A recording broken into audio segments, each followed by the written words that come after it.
does the real estate buying season begin? Stay tuned to the end, you get a chance to hear all about it.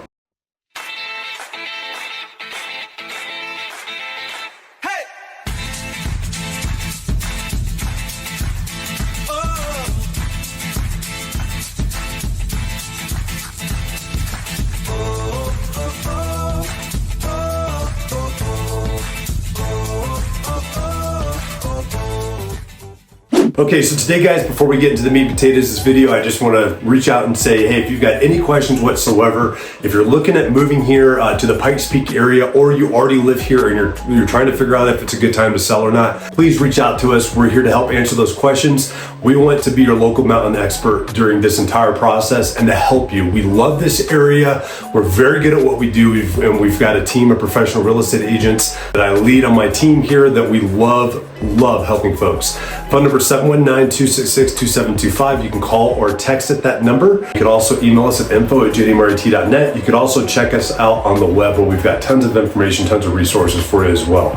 So make sure you check that out. Okay, so today guys, we're talking about when the buying season officially starts here in the Pikes Peak area specifically. And this could pretty much be generalized to anywhere within the US, but we're talking specifically around here in the Pikes Peak area. And we get asked this all the time, especially after a year like last year, where everything just kind of went amok. We had no idea what was going on as the market continuously shifted, and we ended up getting into a realm of having lots of inventory, especially up in the mountains, and then it's slowing down quite a bit in the Colorado Springs area and getting a little bit more balanced too. This year we're anticipating to have a more normal seasonal market with what we're expecting, and what that means is we're going to see what we would normally see trend-wise in a normal market, not a full-on shifted market like we had last year in 2024.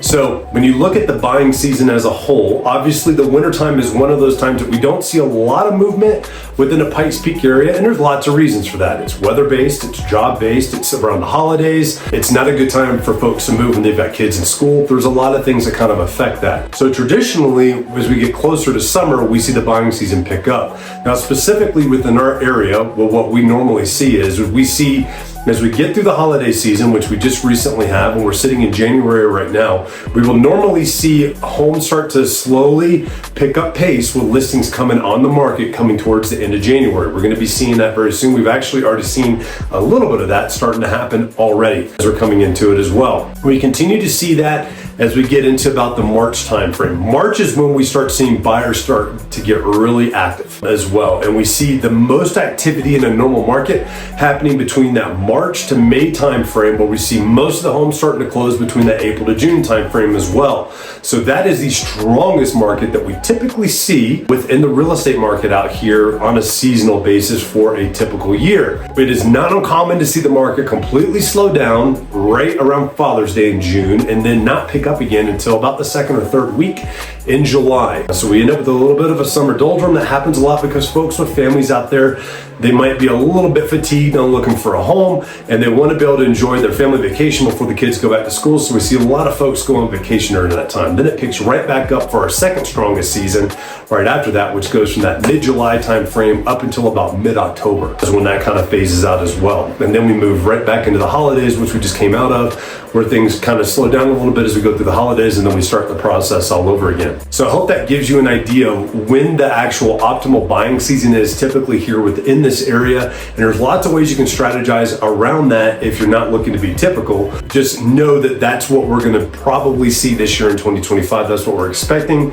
We won't know for sure until it actually happens, but that's what we're expecting to see. Now, if you're a buyer and you're out there and you're ready to move right now, this might be a good time to start looking, because we are having those listings come out, and we typically don't have as much buyer competition going on. So you're going to be able to get a pick of the properties that are out there. You probably are still going to be able to get a little bit more leniency or a little bit more negotiation room as well until that actually picks up and starts happening. As a seller, getting out there quickly will beat some of the competition that you're going to be competing with out there too, so you can snag some of those first buyers that come into the market, and you can actually get your home sold and moving, so that then you can capitalize on that to wherever you're moving to next.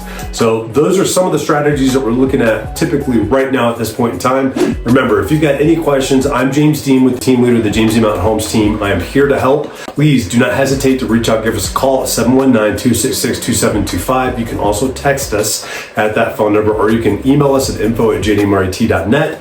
If you would like our relocation guide that we've got set up that talks about both mountain and front range living on it, please let us know. We'll get you a link to that so you can have access to all of that stuff and information on what to expect if you're moving to Colorado and you haven't been here before, or even if you live here and maybe you're just looking at a move. Those are great items to be able to have and resources to have that are free for you and your availability. On there, we also have a buy local list as well. There's both front range and mountain driven on there too that we would love to be able to get in your hands too. That's another free resource that we have as well. And you can find all of these also on our website too. So make sure you check that out too. I'll see you guys next video.